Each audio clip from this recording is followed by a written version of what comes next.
Hey guys, tonight we step into a city that seems to float between earth and water, where narrow canals glimmer beneath the afternoon sun, canoes slide past crowded walkways, and thousands of people move through the streets carrying food, tools, baskets, bundles, and the endless responsibilities of ordinary life. You are standing in Tenochtitlan, the enormous Aztec capital, surrounded by temples, markets, homes, gardens, bridges, and waterways. Everything feels alive. Everything feels busy, and almost immediately you begin wondering whether you could actually manage a full week here. You probably won't survive this, not because a warrior is waiting around the corner to chase you, but because city life itself is demanding. There are no quiet refrigerators humming in the background, no electric lights, no comfortable mattress waiting for you, and certainly no phone to distract you while someone else handles the difficult parts of existence. Your food has to be prepared. Your water has to be carried. Your clothes have to be maintained. Your work has to be done. And somehow, you have to keep up with everyone around you. So before you get comfortable, take a moment to like the video and subscribe, but only if you genuinely enjoy what I do here. And while you settle in, tell me in the comments where you are listening from and what your local time is right now. Maybe you are lying in bed late at night, perhaps the room is quiet, and perhaps you are already halfway to sleep. Meanwhile, centuries ago, someone in Tenochtitlan might have been waking beside a small household fire, preparing for another long day. Now, dim the lights, maybe turn on a fan for that soft background hum, and let's ease into tonight's journey together. For a moment, you simply stand there. The first thing you notice is the scale. Tenochtitlan is not a little village scattered around a few houses. It is a major urban center, built on islands and connected to the surrounding land by broad causeways. Water surrounds much of the city, while canals cut through neighborhoods and provide routes for transportation. In the distance, enormous temples rise above the rooftops, their forms dominating the skyline. You have seen cities before, of course, but this one feels different. There is no modern traffic. Instead, movement happens on foot and by canoe. People walk along raised roads. Others paddle through the waterways. Merchants carry their goods. Farmers bring produce toward the markets. Workers move materials from one place to another. Children stay close to their families. Dogs wander through some streets. Voices overlap everywhere. You hear conversations you cannot fully understand. You hear bargaining. You hear footsteps. You hear the splash of paddles against water. You hear the occasional cry of someone calling out to another person across a crowded street. And beneath all of it is the constant rhythm of work. You quickly realize something important. This city does not exist because people have somehow escaped physical labor. It exists because enormous numbers of people perform physical labor every single day. Someone grows the maize. Someone grinds it. Someone carries water. Someone gathers fuel. Someone cooks. Someone makes clothing. Someone repairs buildings. Someone transports food. Someone cleans. Someone trades. Someone governs. Someone serves. And someone is always preparing for tomorrow. You look around and begin searching for the easiest possible life. That is your first mistake. There really is no effortless version of this experience. Your social position would determine much of what you eat, where you live, what work you perform, and what opportunities are available to you. Wealthy nobles and powerful families live very differently from ordinary laborers. Merchants can have considerable influence and wealth. Skilled artisans may possess specialized knowledge. Farmers and commoners provide much of the food and labor that keeps the city functioning. So before you even begin your week, you need to understand that you are entering a carefully organized society. Everyone has a place. Everyone has obligations. Everyone is expected to contribute, and everyone lives according to rules that have been established long before you arrived.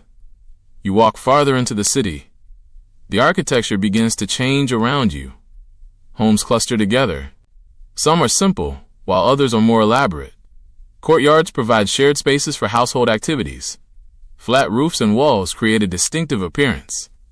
You notice people working near their homes, preparing food, repairing objects, spinning fibers, shaping tools, or simply talking with neighbors. Privacy is not exactly the luxury you are accustomed to. Life is much more communal. The boundary between household and neighborhood is thinner. You begin to understand that if you lived here, Your daily life would be connected to the people around you in countless ways. That can be comforting. It can also be exhausting. If someone needs help, people know. If someone fails to complete an obligation, people may notice. If someone becomes ill, the consequences can spread through a household. And if the city faces shortages, conflict, or disruption, there is nowhere simple to hide. You continue walking. The sun moves higher. The city becomes louder. And your stomach reminds you that you have not eaten. You instinctively think about breakfast. A bowl of cereal, perhaps toast, maybe coffee. You look around. There is no kitchen appliance waiting for you, no cupboard filled with packaged food, no refrigerator.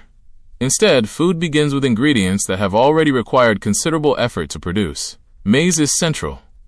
It is not simply something you happen to eat occasionally.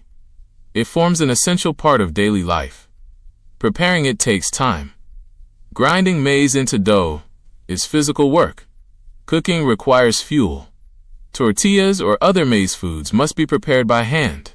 Beans, vegetables, chili peppers, and other ingredients add variety, but none of them appear magically on a plate. You begin imagining the morning routine. Wake up. Start the fire. Prepare food. Eat. Clean. Work. And repeat. The simplicity of the meal hides the labor behind it. That is something you will keep discovering throughout this week. Almost every ordinary object around you has a story of effort behind it. A piece of clothing represents fibers that were gathered and processed. A meal represents farming, harvesting, transporting, grinding, cooking, and serving. A canoe represents specialized craftsmanship.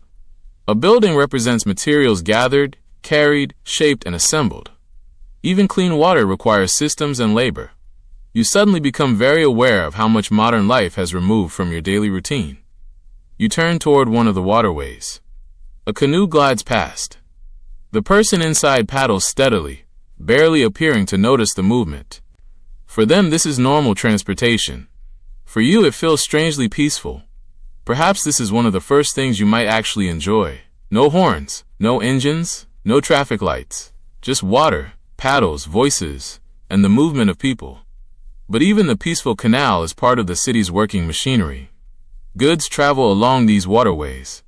People travel. Food moves. Materials move. The city depends upon this network. You keep walking. Soon, the sounds of trade grow louder. Somewhere ahead is one of the great markets. You do not know it yet, but the market will become one of the most overwhelming places you encounter. Thousands of people can gather there. Merchants arrive with goods. Buyers search for what they need. Specialists sell particular products. Food is displayed. Tools are exchanged. Textiles appear in piles. Precious materials attract attention.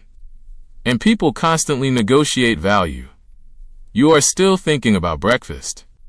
Everyone else seems to be thinking about business.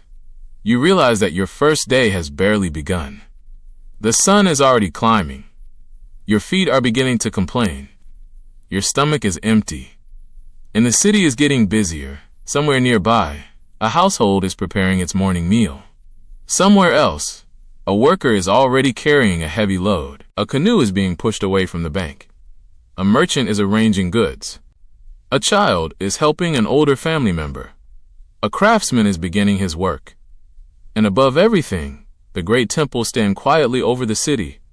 You look toward them. They are reminders that this is not simply a place where people live. It is a civilization with its own rhythms, beliefs, obligations, and expectations. You have 7 days ahead of you. 7 ordinary days. At least you hope they will be ordinary. But before you can worry about the rest of the week, there is one immediate problem. You need to find out how people here begin their mornings. And tomorrow morning, you will discover just how early the day really starts.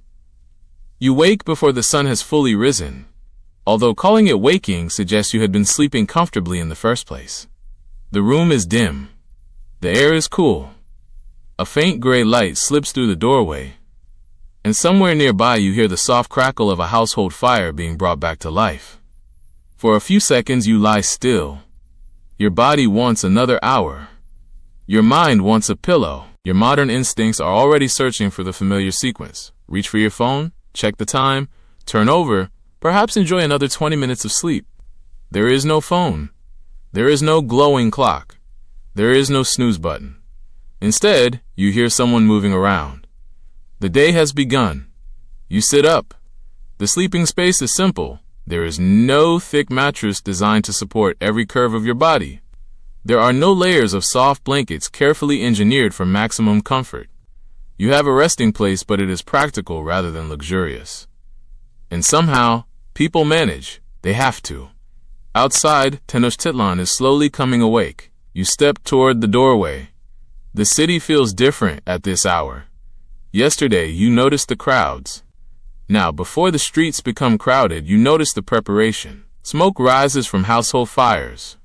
People begin preparing food. Someone carries a container toward a water source.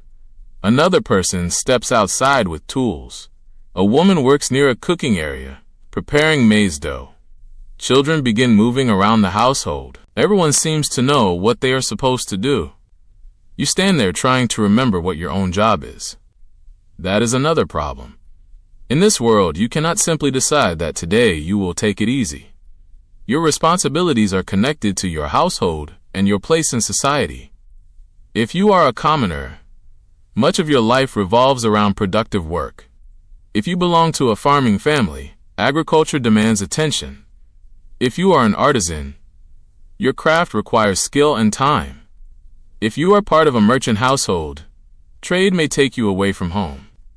If you belong to an elite family, your responsibilities are different, but they do not disappear. The society around you is structured. Your day is not an empty page. It already has expectations written across it. You walk through the early streets. The first thing that surprises you is how familiar some of the morning activity feels. People are doing ordinary things. Preparing food, talking, cleaning, working, looking after children, making plans. Nothing about humanity has changed so dramatically that you cannot recognize the basic rhythm. The difference is the technology surrounding it, or more accurately, the lack of technology. You watch someone prepare maize. The process is labor-intensive. Maize has to be processed before it becomes the familiar foods you associate with it. Grinding is done using a stone tool, and repeated motion turns grain into dough. You watch, then you imagine doing it yourself. Your arms begin to hurt just thinking about it. You have probably never considered how convenient it is to press a button and hear an electric appliance roar into action. Here, your muscles are the appliance. You continue through the neighborhood. The smell of cooking food becomes stronger. Warm maize, smoke, chili, beans, earth, human activity. It is not unpleasant. In fact, some of it smells wonderful. Your stomach agrees. You follow the scent. A household is preparing breakfast. The meal is not elaborate in the way a modern hotel breakfast might be, but it is filling. Maize provides the foundation. Beans can add protein. Chili peppers and other ingredients provide flavor. There may be drinks made from maize or other local ingredients. Food varies according to wealth, location, availability, and circumstance. You are given something warm. You hesitate. Then you eat. For the first time since arriving, you understand something important. You do not need a luxurious meal to feel satisfied. You need food, and you need enough of it. The simplicity is deceptive, though. Every bite represents work. You begin calculating the chain backward. Someone planted the crop. Someone maintained it. Someone harvested it. Someone transported it. Someone processed it. Someone cooked it. And now you are eating it. Your breakfast took centuries of accumulated agricultural knowledge and a large amount of daily human effort. You finish. Then comes another realization. The meal is over, but the work is not. Someone must clean. Someone must prepare for the next meal. Someone must manage the fire. Someone must collect water. Someone must keep the household functioning. There is no magical reset button. You step outside again. The sun is beginning to rise above the horizon. Light touches the rooftops. The canals begin to shimmer. Canoes appear more frequently. The city wakes rapidly. You see people carrying baskets, others carry bundles. Some move toward the markets, some head toward workplaces, some begin household chores. The streets are becoming crowded. You realize that the city is already operating. You are simply late. You move toward a canal. A canoe waits near the edge. You are tempted to climb inside. The idea of traveling by water seems relaxing. Then you notice how efficiently the passengers use the space. Goods are packed carefully. People sit close together. The canoe is not a luxury cruise. It is transportation. You climb aboard. The canoe moves smoothly. For a few moments, you relax. The city opens around you. From the water, Tenochtitlan looks magnificent. Buildings rise beside canals. Walkways connect neighborhoods.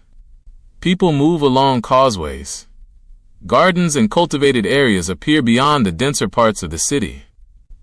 And in the distance, the great ceremonial structures dominate everything. You understand why visitors might be amazed by this place. This is a major city, a sophisticated urban environment, a center of politics, religion, trade, craftsmanship, and administration. And yet, beneath that impressive appearance, there is a simple truth. Someone has to keep it running. Water has to move. Food has to arrive. Waste has to be managed. Buildings have to be maintained. Markets have to function. People have to work. You begin to wonder how much effort is required just to keep an ordinary household alive. The canoe passes beneath a bridge. People cross overhead. You hear conversations. Someone laughs. Another person calls to a friend. A merchant gestures toward goods. A child points at something in the water. For a moment, the ancient city feels surprisingly familiar.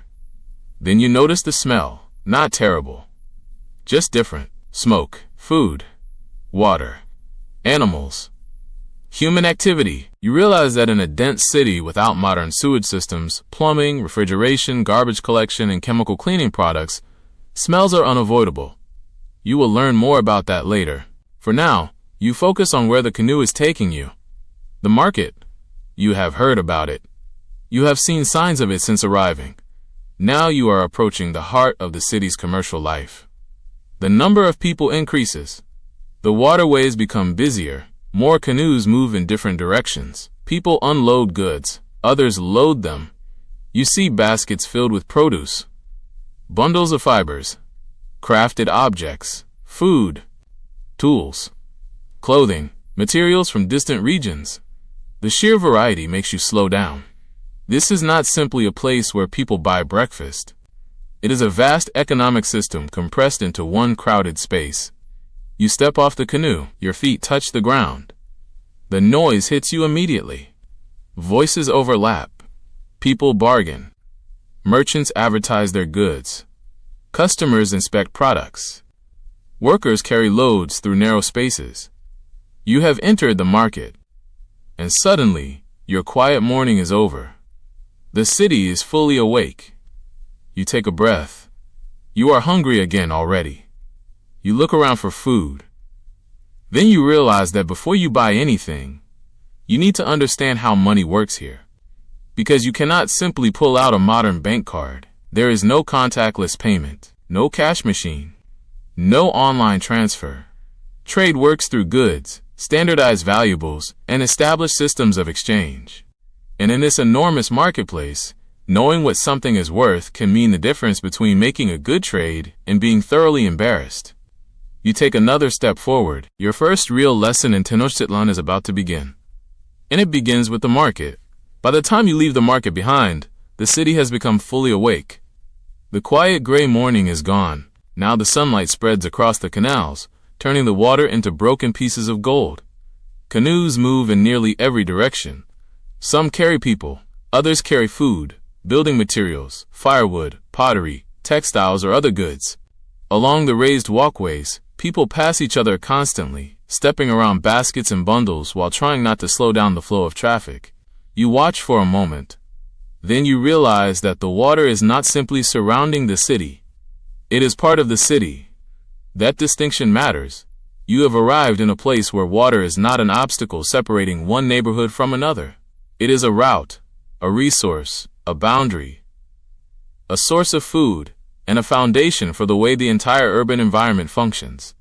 Tenochtitlan was built on islands in Lake Texcoco. To your modern eyes, the idea sounds almost impossible. You are used to cities being anchored firmly to roads, highways, railway lines, and underground utilities. Here, the relationship between land and water is much more intimate. The city has been engineered around its environment. Causeways connect the island settlement to the surrounding mainland. Canals provide routes through neighborhoods. Bridges allow people to cross waterways. Dikes and water management structures help control the lake environment. And beyond the densely built areas, agricultural plots known as chinampas produce food in an environment where water is never far away. You look toward one of the causeways. It is broad enough for crowds to move along it, and you immediately understand why these connections matter. Imagine trying to move food into a huge city without trucks. Imagine transporting construction materials without trains. Imagine carrying everything on your back. Then imagine having another option, a canoe. Suddenly, the waterways make sense. A canoe can carry a load that would be exhausting for one person to carry on foot. You watch several people moving goods through the canal. The rhythm is simple: load, paddle, unload, repeat. There is nothing glamorous about it, but it works.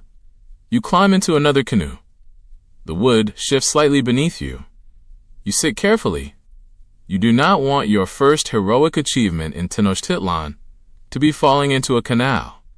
The paddler pushes away from the edge. The canoe slides forward. At first, the movement feels surprisingly peaceful. The water absorbs some of the noise. You pass walls and homes. You pass small bridges. You pass other boats. A child watches you from a doorway. Someone calls across the canal. Another canoe moves past carrying baskets of vegetables. For a moment you think this might actually be one of the easier parts of life here. Then you notice how much skill the paddler has. The canoe moves smoothly because the person controlling it understands the water. You do not. If you were suddenly handed the paddle, you would probably spend the next 10 minutes turning in a large circle while everyone nearby politely tries not to laugh. The city rewards familiarity. People who have grown up here know how to move through it. They know where the canals lead. They know which routes are busiest. They know how to balance loads. They know how to handle a canoe. They know how to cross bridges and causeways efficiently. You are the outsider. Every ordinary activity is a small lesson. The canoe approaches a busier section. Several boats are traveling in both directions. Some are loaded with goods. Others carry passengers. The water becomes crowded. You watch the paddlers adjust their movements almost instinctively. There are no engines, no traffic signals, no painted lanes. Yet somehow, the system works. You begin to appreciate how much coordination is hidden inside an apparently simple city. The same thing happens when you reach the causeway. People move along it in a steady stream. Some carry baskets. Some carry tools. Some walk in groups. Others move alone. You see people coming toward the city and others leaving it. The road stretches over the water. From here you can see the surrounding lake. Beyond it, the landscape opens toward distant mountains. The view is spectacular. For a few seconds you forget that you are supposed to be surviving. You simply stare. The city appears almost dreamlike. Water surrounding the buildings, mountains beyond the lake, temples rising above the rooftops, canoes moving through the canals, fields growing in watery surroundings, and thousands upon thousands of people creating the constant motion of urban life. You understand why Tenochtitlan could impress visitors. It is not merely large. It is organized. The environment has been transformed without completely disappearing. Water remains everywhere. You continue walking. Soon, you reach an area where cultivated land becomes more visible. The chinampas are particularly fascinating. They are often described simply as floating gardens, but that phrase can be misleading. These agricultural plots are constructed raised fields associated with shallow lake environments. They are surrounded by water channels, and fertile organic material can be accumulated to create highly productive growing areas. From your perspective, it looks almost like farmland, arranged in a watery grid. You see crops growing. You see people working. You see canoes moving between the plots.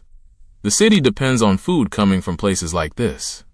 And once again, you encounter the same principle. Nothing is effortless. A modern supermarket can hide an enormous supply chain behind neatly arranged shelves.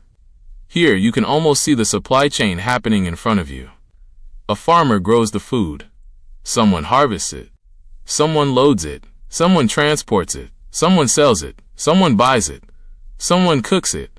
Someone eats it. You are beginning to understand that ancient urban life was not necessarily simple. It was complicated in a different way. The technology was different. The systems were different. But the need to organize food, transportation, labor, and resources was every bit as real. You continue through the agricultural area. The air feels slightly different here. Less crowded, more open. You hear birds. You hear water. You hear people working. Then you notice the city behind you. Tenochtitlan rises beyond the fields. The temples are visible above the rooftops. The city seems to grow out of the lake itself. You stop. This is one of those moments when history stops feeling like a list of dates. You are looking at a real landscape. Real people lived here. Real families woke up in these homes. Real farmers worked these fields. Real merchants traveled these canals. Real children learned how to navigate these streets. And for them, this extraordinary environment was ordinary. You walk back toward the denser part of the city. The farther you go, the busier it becomes. More canoes. More pedestrians. More market activity. More smoke. More noise. You pass a group of workers carrying heavy materials. They are moving steadily. You watch them disappear into a crowded street. Your shoulders ache just from imagining the weight. Then you think about modern delivery services. A package arrives at your door. You barely think about the labor involved. Here, every movement of material is visible. A load has to be carried. A canoe has to be paddled.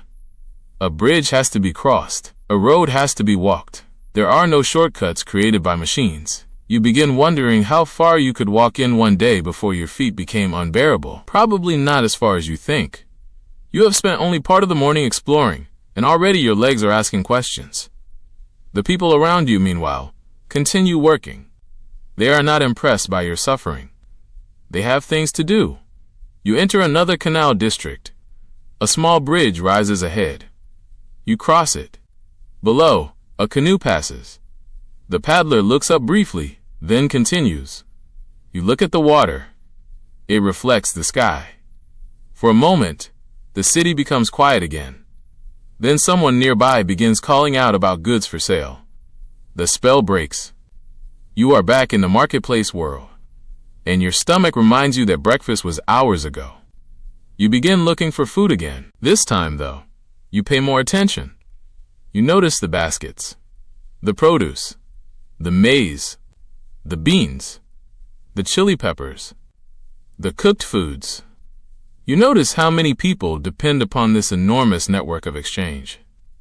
And suddenly, the market no longer looks like random noise. It looks like the city's bloodstream. Food moves through it. Materials move through it.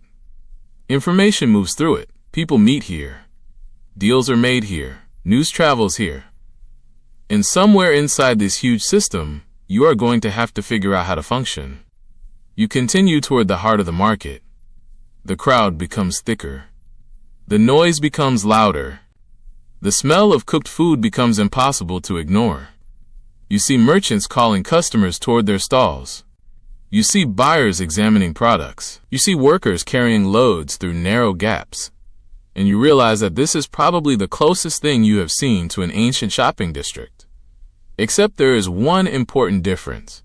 You cannot simply wander around with a smartphone in your hand, compare prices online, order something from another store, and have it delivered tomorrow. If you want something, you have to negotiate. If you want food, you have to find it. If you want a useful tool, you have to know what you are looking for. If you make a bad bargain, you live with it. The market is teaching you another rule of Tenochtitlan. Knowledge is useful. Experience is valuable. And knowing how things work can make the difference between an easy day and a difficult one. You step deeper into the crowd. The noise surrounds you. Your feet are tired. Your stomach is empty again.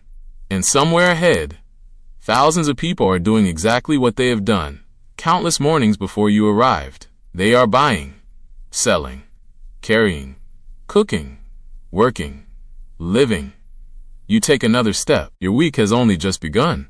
By now you have learned that nothing about an ordinary day in Tenochtitlan is truly effortless. Even something as simple as eating breakfast requires planning, labor, fuel, tools, ingredients, and time. And now, as you leave the market and follow the smell of freshly prepared food through the crowded streets, you begin to understand just how deeply food shapes the rhythm of the city. Your stomach has become a reliable guide. It reminds you when the sun is rising. It reminds you when you have been walking too long. And it certainly reminds you when someone nearby is cooking something delicious. You follow the scent. Soon you find a small food stall surrounded by people. The scene is surprisingly familiar. There are customers waiting. There are people preparing food. There are containers and baskets arranged around the cooking area. There is conversation. There is smoke. And there is the unmistakable smell of warm maize. You watch as a woman works with practiced movements. She takes prepared maize dough and shapes it by hand. Then she places it onto a heated surface. The process looks simple, but you are beginning to recognize the hidden labor. Before the dough ever reached her hands, the maize had to be cultivated. The crop had to be harvested. The kernels had to be processed. The grain had to be ground. The dough had to be prepared. Only then could the cooking begin. You watch the tortilla take shape.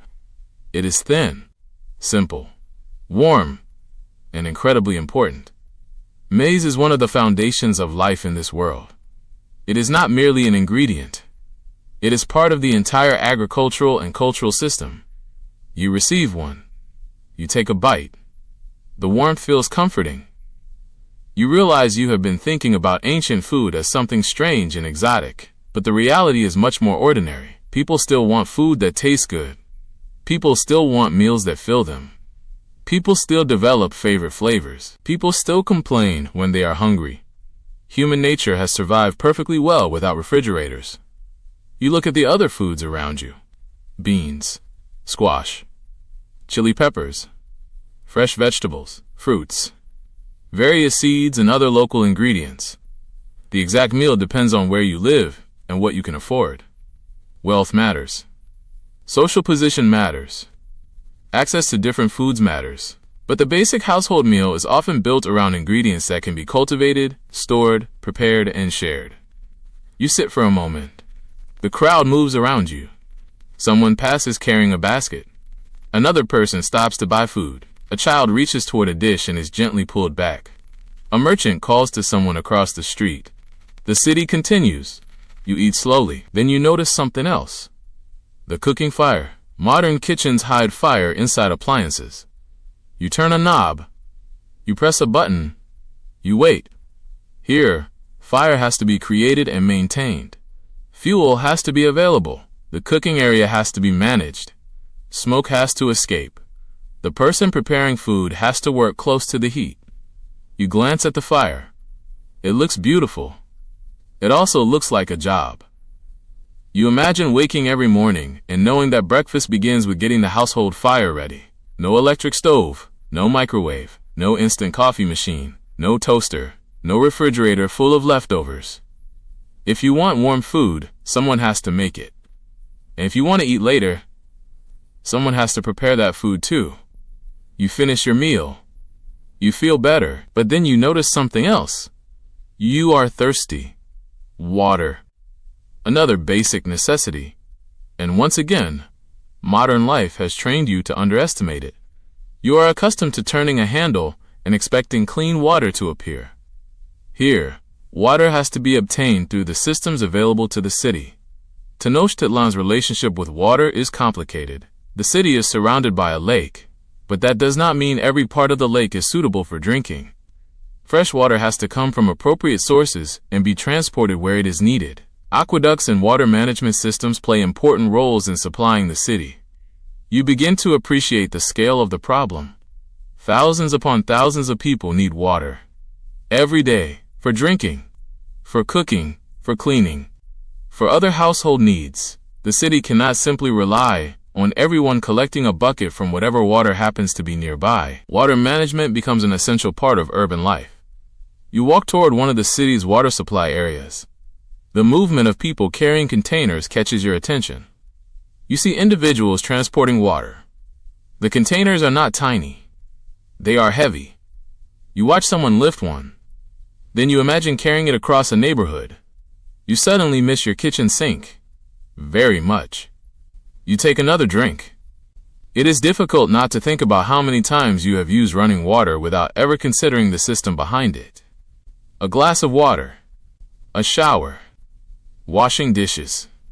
Washing clothes. Flushing a toilet. All of these actions depend on infrastructure that you rarely notice because it works automatically. Here, infrastructure is visible. You see people performing the work. You see containers. You see canals. You see aqueducts. You see the effort required to keep a city supplied. And that makes Tenochtitlan feel less like an ancient curiosity and more like a sophisticated urban machine. A machine powered largely by human effort. You continue walking. The morning has become warmer. Sunlight reflects from the water. The streets are crowded. You pass a household where someone is washing clothing. Another person is cleaning utensils. Children are helping. The work never seems to end. You begin to understand why household labor was such an important part of ancient life. The home is not a place where you escape work.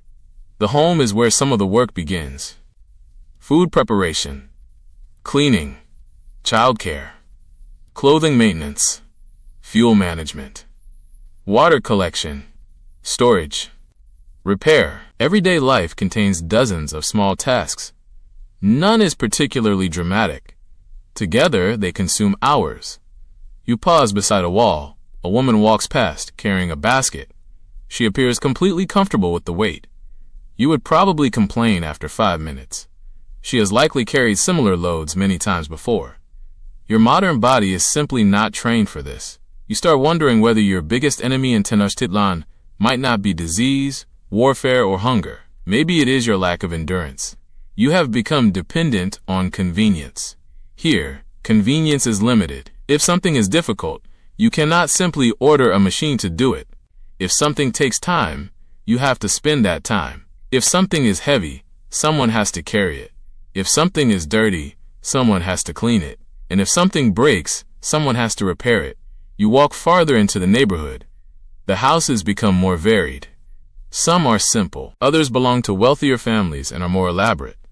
You begin to notice that food itself can reveal social differences. A wealthy household can access a broader variety of foods and more luxurious ingredients.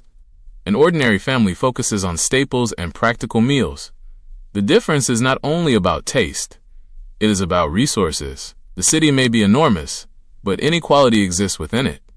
You will encounter that more clearly later. For now, you are still thinking about breakfast. You look at the food in front of you. Maize, beans, chili, simple ingredients, yet they have supported generations. You take another bite. Perhaps this part of the experience is not so bad. The food is warm. The city is fascinating. The canal nearby is sparkling. The morning air is pleasant. For a moment you feel optimistic. Then you notice someone carrying a massive bundle down the street. You watch them disappear around a corner. Your optimism becomes slightly weaker, because after breakfast comes work. And work in Tenochtitlan is not a gentle suggestion. It is the structure around which your day is built. You follow the crowd. The market is still busy. The canals are still moving.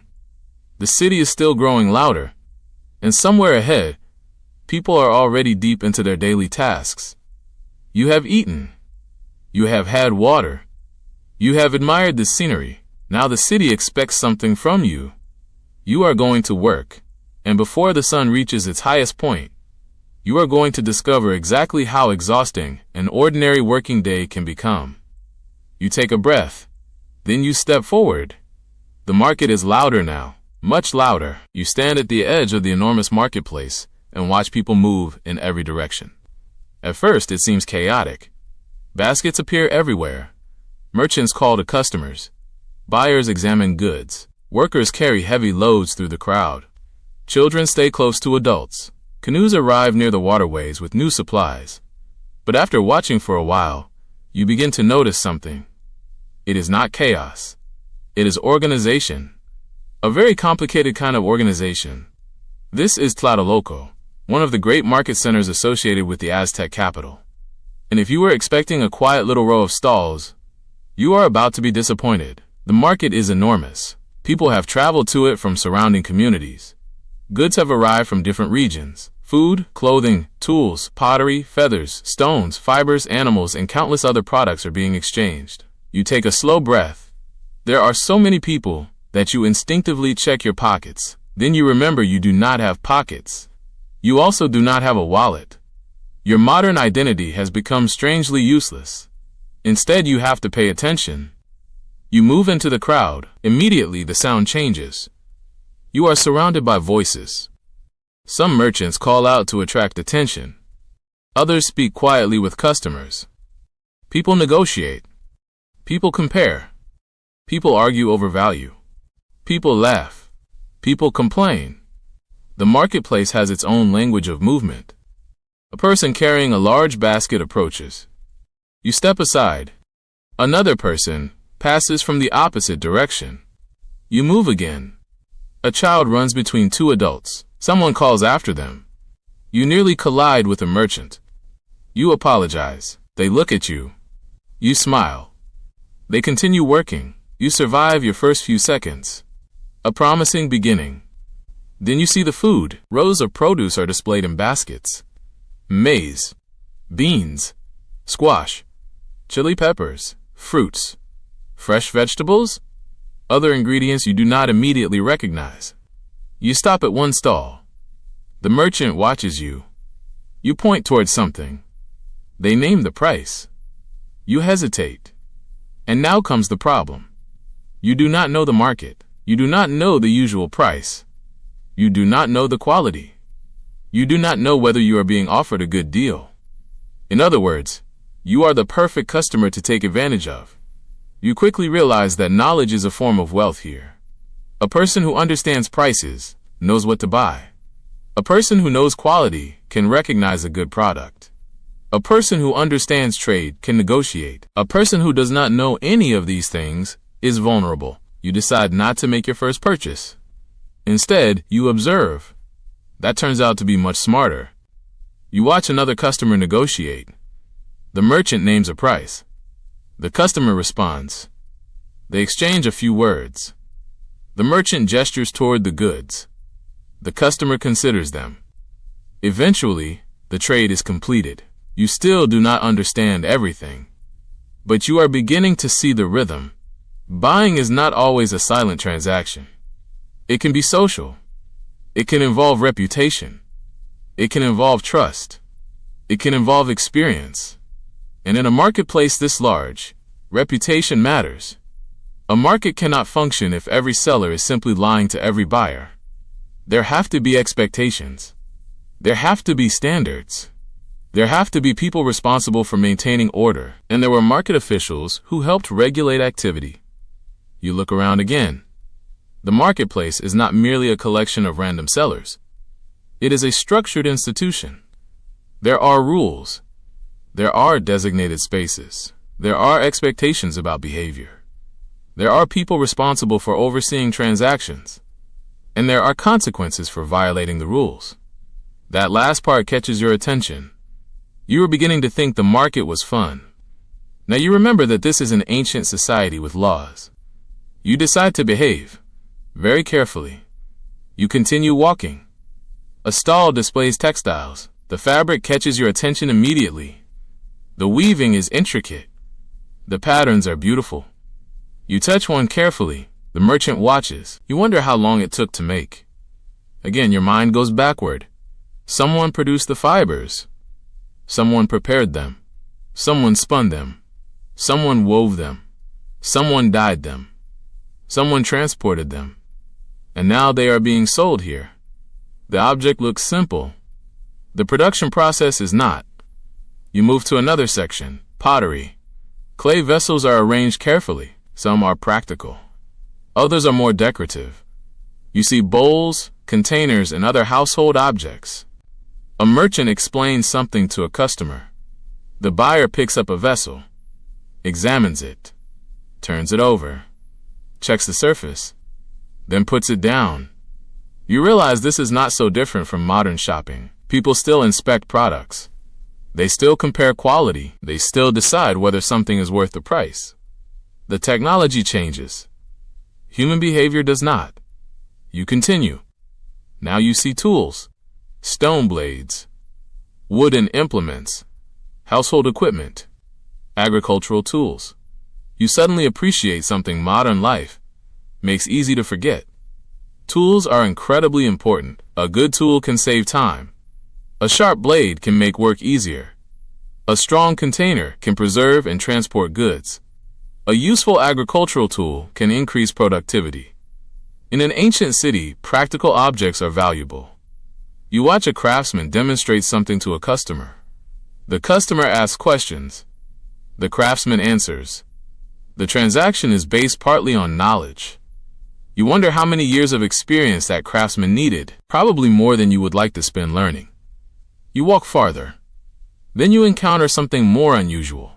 Feathers. Beautiful feathers. Bright colors. Carefully arranged. Some are used for decoration. Others become part of elaborate garments and ceremonial objects. You realize that certain materials can travel enormous distances before reaching this market. The marketplace connects regions. Goods come in from different environments. The city is not isolated. It is connected through trade.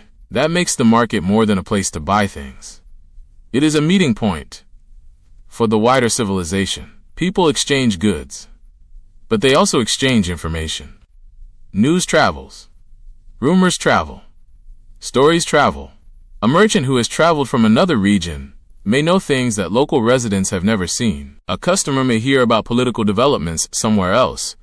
Someone may bring information about harvests. Someone else may know that a particular product has become scarce. The market is alive with information. You realize that if you lived here, visiting the market would probably be one of the best ways to understand what was happening beyond your own neighborhood. But it would also be exhausting. You have already spent hours walking. The crowd is dense. The sunlight is strong. Your feet hurt. And you are still not finished. You see workers carrying huge loads. They move steadily through the crowd. Their bodies are accustomed to the work. You step aside to let one pass. The basket is enormous. You wonder what is inside. Food? Building material? Clothing? You will never know. The worker disappears into the crowd. You continue. Then you notice the sheer amount of food being sold. It becomes clear how important the market is for feeding the city. A huge urban population cannot depend entirely on every household growing everything it eats. There must be exchange. Farmers bring produce. Merchants distribute goods. Families purchase what they need. Restaurants and food vendors prepare meals. The system constantly moves. You stand still for a moment. Everyone else keeps moving. That is when you realize something surprisingly profound. A city is not just buildings. It is movement. People moving. Food moving.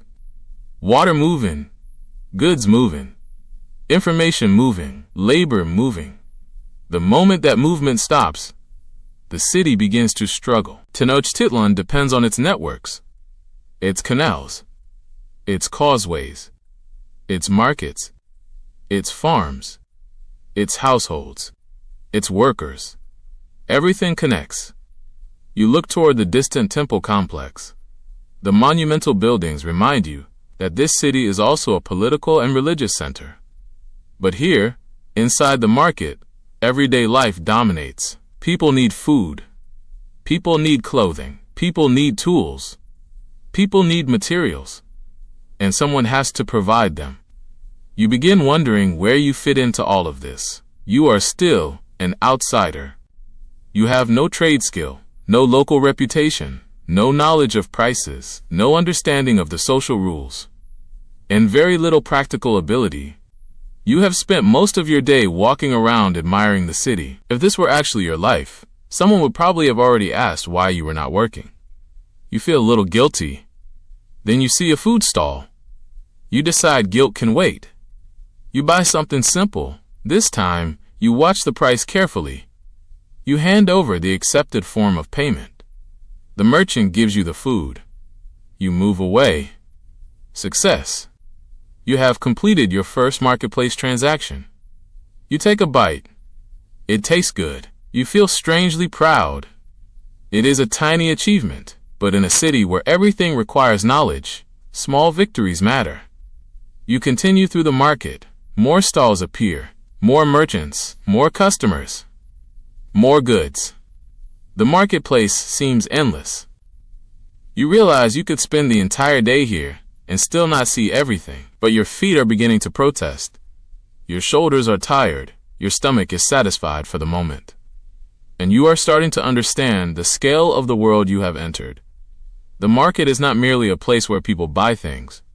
It is one of the engines that keeps Tenochtitlan alive.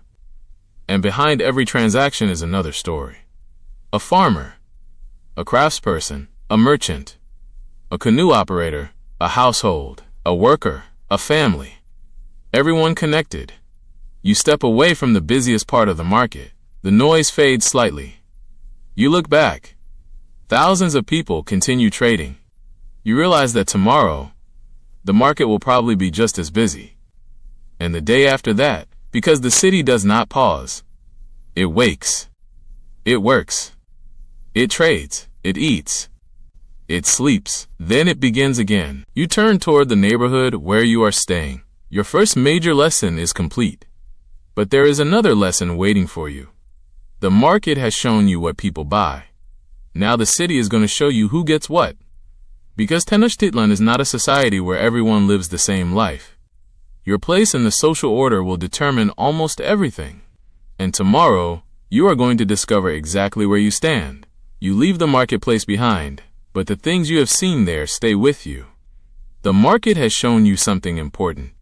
Tenochtitlan may look like one enormous city, but the people inside it do not all live the same life. Some people have wealth. Some have influence. Some have specialized skills. Some own little more than the tools they use every day. Some work the land. Some trade across long distances. Some serve powerful households. And some people live under forms of dependence that give them far less freedom than you would want. You begin to understand that before you can survive a week here, you need to know where you belong. That is difficult, because in this society, your position is not simply a matter of personal choice. Family matters. Occupation matters. Wealth matters. Connections matter. And the expectations attached to your social position can shape nearly every part of your life. You walk through a residential area and begin noticing differences you missed yesterday. Some homes are modest. Others are larger. Some households have more servants. Some people wear simpler clothing. Others display more elaborate materials. The difference is visible. You have entered a society with a hierarchy. At the top are rulers, nobles, and powerful families. They have access to wealth, education, political influence, and resources that ordinary people do not. Their homes can be larger and more elaborate. Their clothing can be finer. Their meals can be more varied. Their daily responsibilities can include administration, warfare, diplomacy, religious duties, and political affairs, rather than the physical labor required from ordinary households. You imagine yourself waking in one of those homes. For a moment, it sounds appealing. A better meal, more comfortable surroundings, people available to perform household tasks, perhaps less manual labor. Then you remember that elite life has its own pressures. Status creates obligations. A powerful person has responsibilities toward family, political relationships, ceremonies, military expectations, and the state. The higher you climb, the more people watch you. So perhaps there is no completely easy position. You continue walking. Below the elite are many different groups of ordinary people. Commoners form a large part of the population. Farmers, artisans, laborers, merchants, household workers. Each group has its own role, and even among commoners there are differences. A skilled craftsperson possesses knowledge that cannot easily be replaced. A successful merchant can become wealthy through long-distance trade. A farmer may have access to productive agricultural land. A laborer may depend mainly on physical strength. You begin to see why skill matters. In a world without factories producing identical objects by the thousands, a person who knows how to make something valuable can have considerable importance. You stop near a craftsman's workshop. He is working carefully. Every movement is deliberate. You watch him shape a material into something useful. He does not need a machine. His hands are the machine. His experience is the technology. You think about how long it would take you to learn his craft. Years, probably. You would not become skilled by watching one tutorial online. There is no internet, no instructional video, no instant access to 1,000 experts. Knowledge is passed through people, families, teachers, workplaces, communities, traditions. You realize that a person's social position can be connected to what they know how to do. A craft is not merely a hobby. It can be a livelihood. You continue walking. Then you notice a group of merchants. Their clothing and behavior suggest that they occupy a different position from ordinary market sellers. Long-distance merchants can travel widely. They can obtain goods from distant regions. They can become wealthy. They can build networks. Their work requires courage, knowledge, negotiation, and relationships. You watch them speak with confidence. You wonder what it would be like to travel beyond the city. Perhaps you would see forests, mountains, other communities, different languages, different products. But then you remember something. Travel in the ancient world is not a vacation. There are no hotels waiting every few hours. No paved highways stretching across the landscape. No comfortable vehicles. No GPS. A merchant traveling far from home accepts risk. The journey itself can be difficult. You decide you are perfectly happy staying inside the city. At least for now. You continue toward a quieter neighborhood. Here, ordinary families live. You notice children helping adults.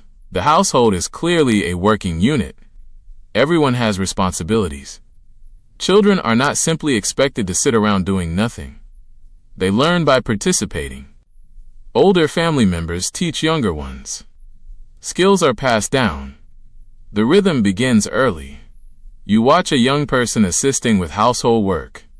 They appear comfortable with it. For them, this is normal. For you, it feels exhausting. You think about childhood in the modern world. School, games, television, phones, computers. A very different environment. Here, learning is deeply connected to daily life. A child learns by watching, by helping, by practicing, by making mistakes. Eventually, they become useful. And being useful matters. You continue walking. Then you notice something that makes the social hierarchy more complicated. People can be enslaved. Slavery exists within Aztec society, although its nature and legal structure are not identical to the systems of racialized hereditary chattel slavery that developed elsewhere in later history. A person could enter slavery through different circumstances, including debt, punishment, or sale. The legal position could vary, and enslaved people were not necessarily treated as permanently property in the same way across all circumstances, but the loss of freedom was real. You see someone performing work under the authority of another person. You do not know their story. You do not know how they arrived there. You simply notice the imbalance. One person gives instructions. Another obeys. The scene reminds you that this is not an idealized ancient world. The city is impressive. The civilization is sophisticated. The marketplace is organized. The canals are ingenious. But none of that means everyone is free or equal. Every society has its own inequalities. Tenochtitlan is no exception. You keep moving. You begin thinking about your own place. If you were suddenly dropped into this society, without family connections, without a profession, and without knowledge of the language and customs, you would be extremely vulnerable. You could not simply reinvent yourself overnight. Modern society often gives you the illusion that you can change everything whenever you want. Move to another city. Change careers. Take an online course. Apply for another job. Create a new identity. In Tenochtitlan, your options would be much more closely connected to your family and community. Your future begins long before you understand it. You might inherit an occupation. You might follow family traditions. You might learn skills from relatives. Your social identity could be established through relationships that existed before you were born. You begin to appreciate how much freedom modern life gives you. Even if modern life has plenty of problems, the number of choices available to you can be enormous. Here, choices exist within boundaries. You walk past a household belonging to a more prosperous family. The architecture is more elaborate. There are more possessions. The clothing appears finer. You notice people performing domestic work. For a moment, you imagine living there. Perhaps you would not have to carry water. Perhaps someone else would prepare your food. Perhaps the home would be more comfortable. Then you remember that you would need to belong to that household. And that means obligations. Social expectations, rules, relationships. Nothing is free. You continue. The afternoon sun is strong now. The streets are still busy. You are tired. But something has changed. Yesterday, the city looked like one giant crowd. Now you are beginning to see individuals. A farmer, a merchant, a craftsperson, a servant, a child, a noble, a laborer. Each person has a different story. Each person has different opportunities. Each person carries different responsibilities. You realize that the city is not a single experience. There are thousands of versions of Tenochtitlan. The city experienced by a wealthy noble is not the city experienced by a farmer. The city experienced by a merchant is not the city experienced by a household worker. The city experienced by a child is not the city experienced by an elderly person. And the city experienced by you would depend entirely on where you somehow manage to fit. You pause near a canal. The water moves quietly. A canoe passes. You watch the paddler. He does not look tired. You are exhausted just watching him. Perhaps you are beginning to understand why people who grew up here could manage tasks that seem impossible to you. Their environment trained them. Their childhood prepared them. Their bodies adapted. Their skills developed gradually. You have arrived suddenly. You want modern comfort inside an ancient city. That combination is not going to work. You walk toward the place where you are staying. The sun is beginning to lower. Your shoulders hurt. Your feet ache. But your mind is busy. You have learned that surviving Tenochtitlan is not simply about physical endurance. It is about understanding the society, knowing your role, following expectations, recognizing authority, respecting customs, and avoiding mistakes that could bring unwanted attention. Tomorrow you will learn about one of the most visible forces shaping life in the city: religion. The temples you have been seeing from a distance will finally become impossible to ignore. And when you approach them, you will understand why the sacred world is woven into almost everything around you. For now, though, you have one more task. Get home, eat, rest, and hope your feet recover before morning. You wake the next morning with one unpleasant discovery. Your body remembers yesterday. Your feet are sore. Your shoulders feel heavy. Your arms complain when you move them. And for a brief, beautiful moment, you consider staying exactly where you are. Then you hear the city waking. A fire crackles. Someone speaks outside. A canoe passes along the canal. A child begins talking. A household door opens. The day has started again. You sit up. There is no possibility of sleeping until noon. Not if you are an ordinary working person in Tenochtitlan. You need to work, and today, you are going to experience one of the most important realities of ancient urban life: physical labor. You step outside. The morning air is cool, but you know it will not stay that way. The sun is already rising. People are moving toward their daily tasks. Some carry baskets. Some carry tools. Some head toward agricultural areas. Others move toward workshops. Merchants prepare for another day of trading. Household workers begin cooking and cleaning. The city looks almost exactly as it did yesterday. That is because cities do not survive on spectacular events. They survive on repetition. The same chores, the same deliveries, the same meals, the same repairs, every day. You follow a group of workers. You are not completely sure where they are going. That becomes your first problem. You have no idea what your assigned task is. Someone points toward a pile of materials. You look at it, they look at you. You look at the pile again. Apparently, your career has begun. The materials need to be moved. You pick one up. It is heavier than expected. You lift. Your back immediately protests. You carry it a short distance. You put it down. You breathe. The worker beside you continues as though nothing happened. You look at him. He looks at you. You realize that this is not a one-time task. There is more. Much more. You lift another load. This time, you try to use your legs. You remember all those modern fitness videos suddenly. Unfortunately, none of them prepared you for this. The work continues. You carry. You walk. You lift.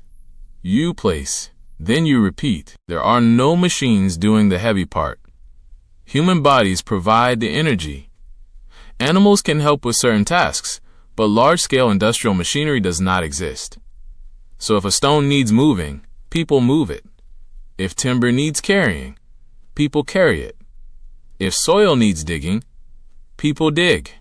If crops need harvesting, people harvest them. The city is powered by muscles. You begin to understand why physical strength matters so much. Your modern life is full of invisible machines. Cars move you. Elevators lift you. Escalators carry you. Trucks transport goods. Cranes lift heavy materials. Factories produce objects. Washing machines clean clothing. Dishwashers clean plates.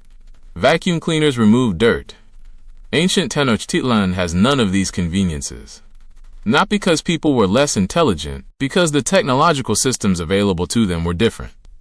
Their society developed other solutions, and many of those solutions relied on organization and human labor. You continue working. The sun rises higher. Your shirt begins to feel uncomfortable. Sweat gathers on your skin. The worker beside you keeps moving. You wonder how people train for this kind of life. Then you realize the answer. They grew up doing it. Their bodies adapted gradually. A child who helps with household tasks becomes stronger over time. A young farmer learns how to work the fields. An apprentice learns a craft through repetition. A laborer becomes experienced at carrying, building, transporting, or digging. You arrived yesterday. They have had years.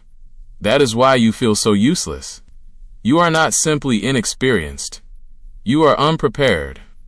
You continue. After carrying materials, you are assigned another task. Now you need to help with something more delicate. The work requires concentration. You watch another person demonstrate. You try. You make a mistake. They correct you. You try again. Better. Then again. Better. You realize that even physical work can involve considerable skill. Ancient labor is not automatically unskilled. Many tasks require knowledge.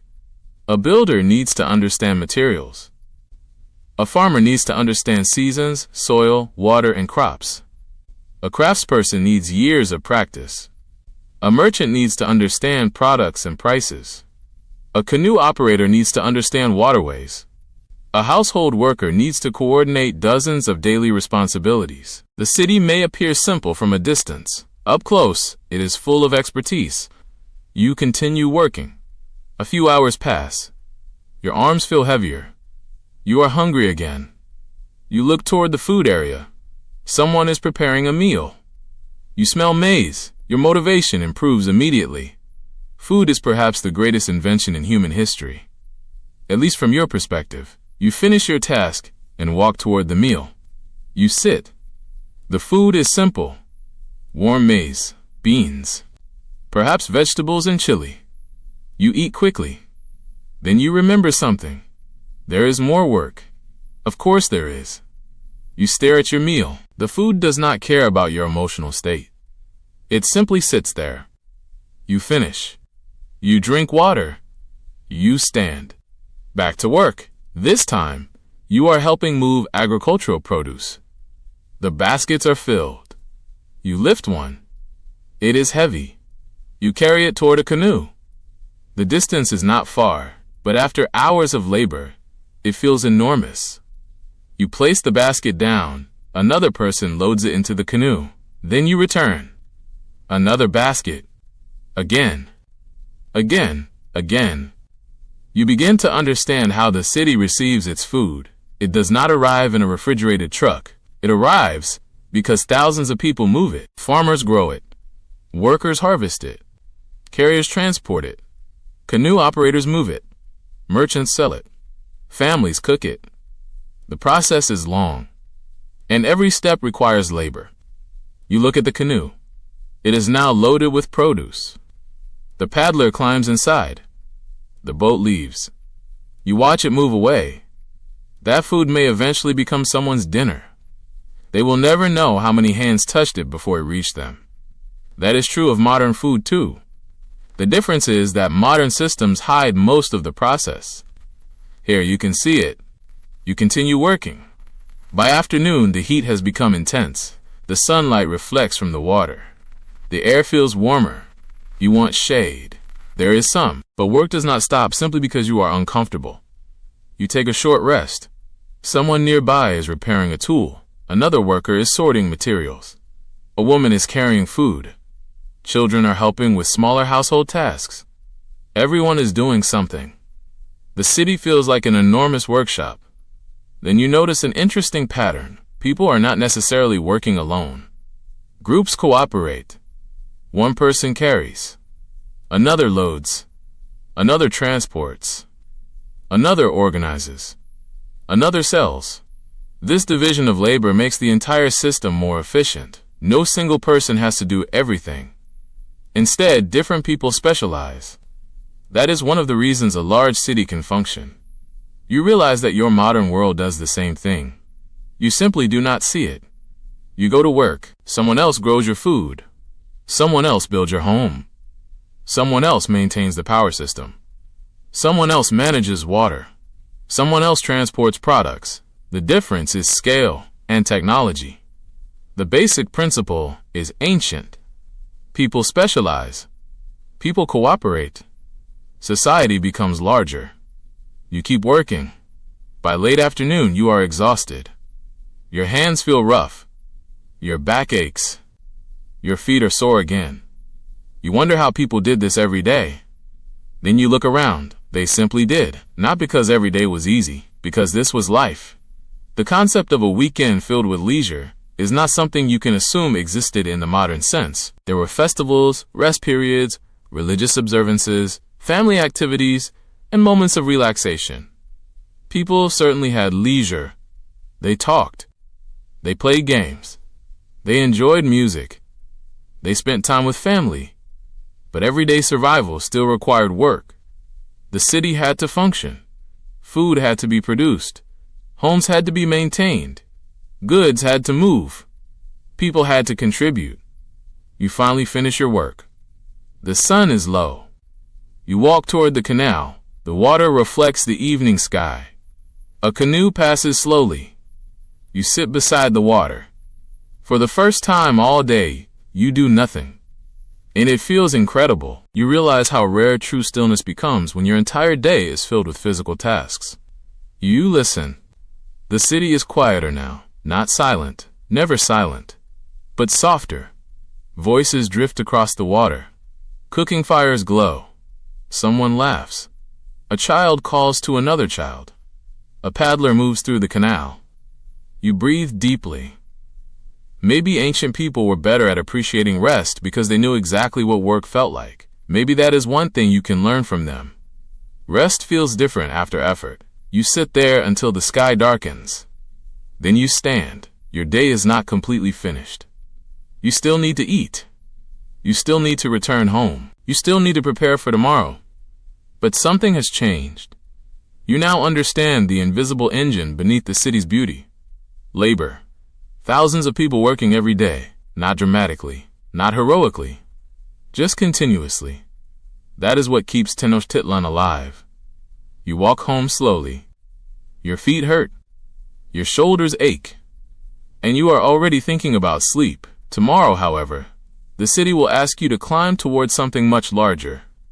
The temples, the ceremonial center, the spiritual heart of the capital, and there, surrounded by monumental architecture and enormous crowds, you will begin to understand how deeply religion shapes the world you have entered. For tonight, though, you have earned your rest. You lie down. The city continues outside, and somewhere beyond the darkness, another household fire is still burning. You wake before sunrise again. This time, you are not thinking about food. You are thinking about the enormous temples you have been seeing from almost everywhere in the city. Even from ordinary streets, their upper sections rise above the buildings. They are impossible to ignore. They seem to dominate the skyline. And today, you are finally going to walk toward them. The city is still dim when you leave the house. A faint gray light spreads across the eastern sky. The canals are quiet.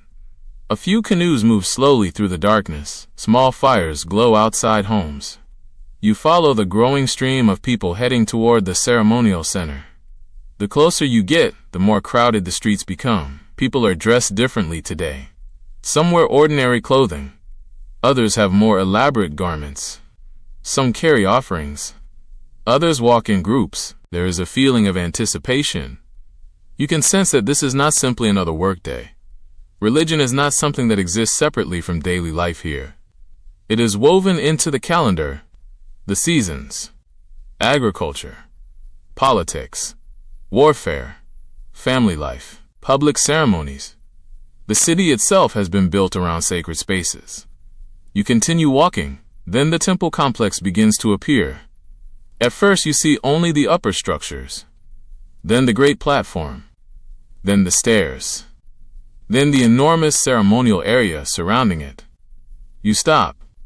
For a moment, you simply stare. The scale is difficult to understand. You have seen photographs of ancient monuments. You have watched documentaries. You have looked at reconstructions. None of that prepares you for standing here. The architecture is massive. The stairs rise in front of you. People move along the surrounding spaces. The air feels different. Not because of magic. Because of human attention. Thousands of people have come here for generations. They have walked these paths. They have climbed these stairs. They have prayed here. They have brought offerings here. They have witnessed ceremonies here. The stones have absorbed centuries of activity. You look upward. The temple rises toward the sky. You suddenly feel very small.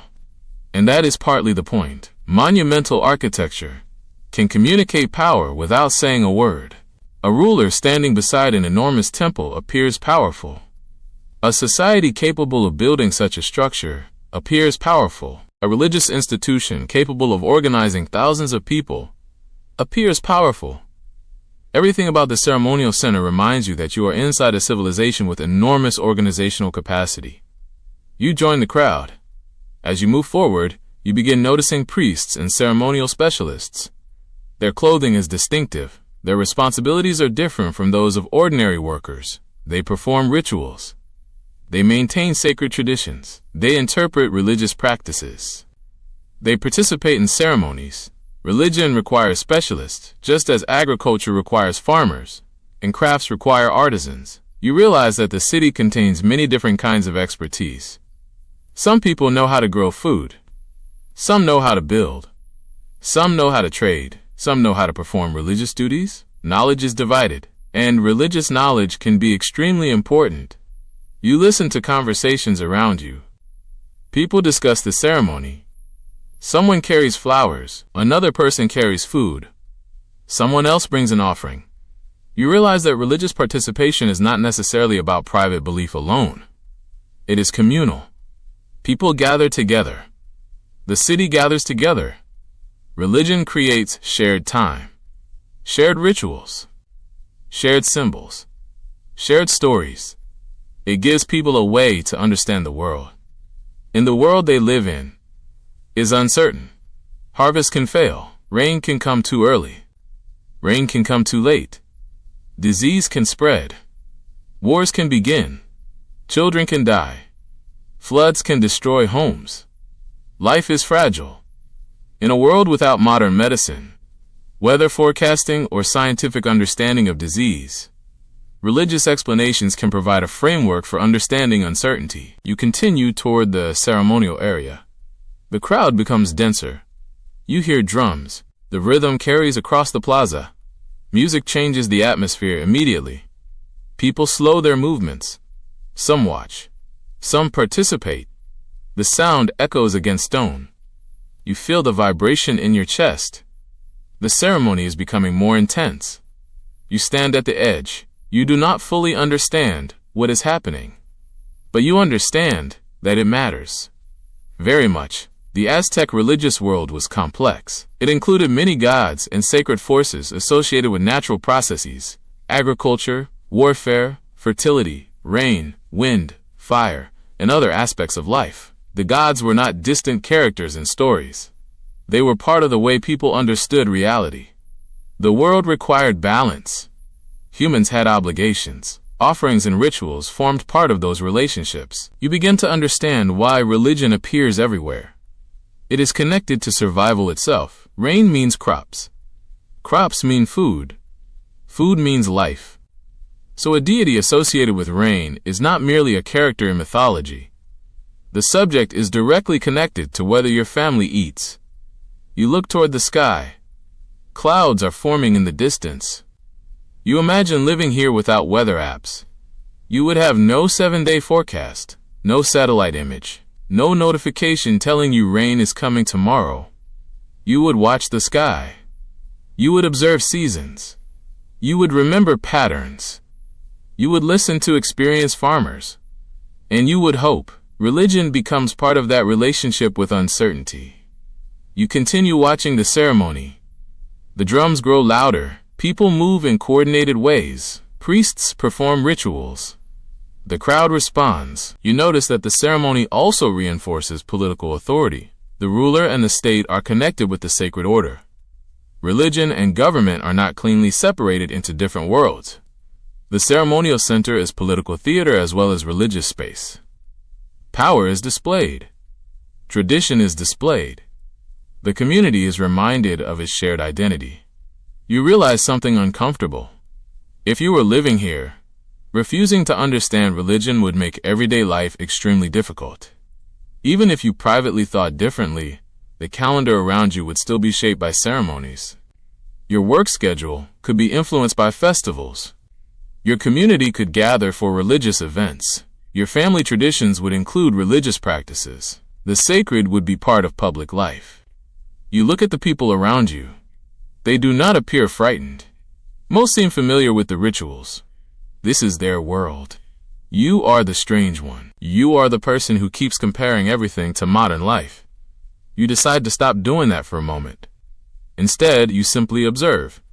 The drums, the incense, the movement of people, the architecture, the sunlight, the voices, the enormous temple rising above everything.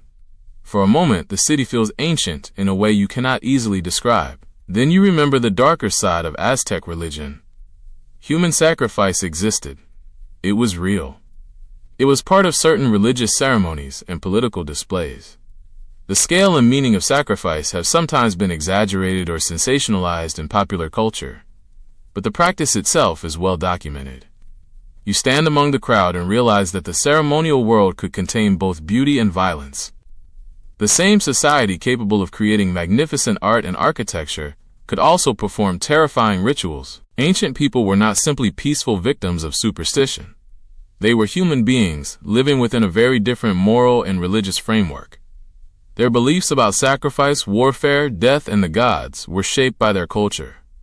You do not have to approve of those beliefs to understand that they were meaningful to the people who practiced them. The thought makes you uncomfortable. You look away from the ceremonial center. The crowd continues. You notice ordinary people returning to their homes. Children walk beside parents. Merchants prepare to reopen stalls. Workers return to daily tasks. Life continues.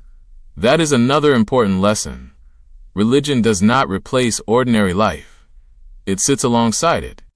People pray. Then they eat. They work. They trade. They raise children. They sleep. The sacred and ordinary overlap. You begin walking away from the temple. As you descend from the ceremonial area, the city feels different. You are moving from the world of gods and rulers back into the world of households and markets. But now you understand that the two worlds are connected. A farmer's harvest is religious. A ruler's authority is religious. A festival is religious.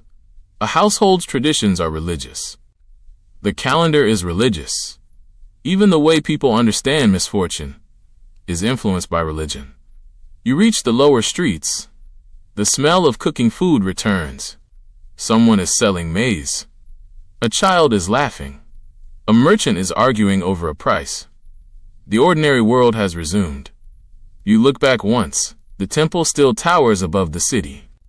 It is a reminder that Tenochtitlan is not merely a place where people live. It is a city built around an idea of how the universe works, and you are beginning to realize that surviving here requires more than strong legs. You need to understand the rules of the world, not just the social rules, not just the economic rules, the spiritual rules too, because if you misunderstand those, you could easily offend someone without even realizing it. And in a society where ritual matters deeply, ignorance is not always harmless. You walk toward home. The morning is already becoming warm. You are hungry. Again, of course. You smile quietly. Perhaps the gods have nothing against you.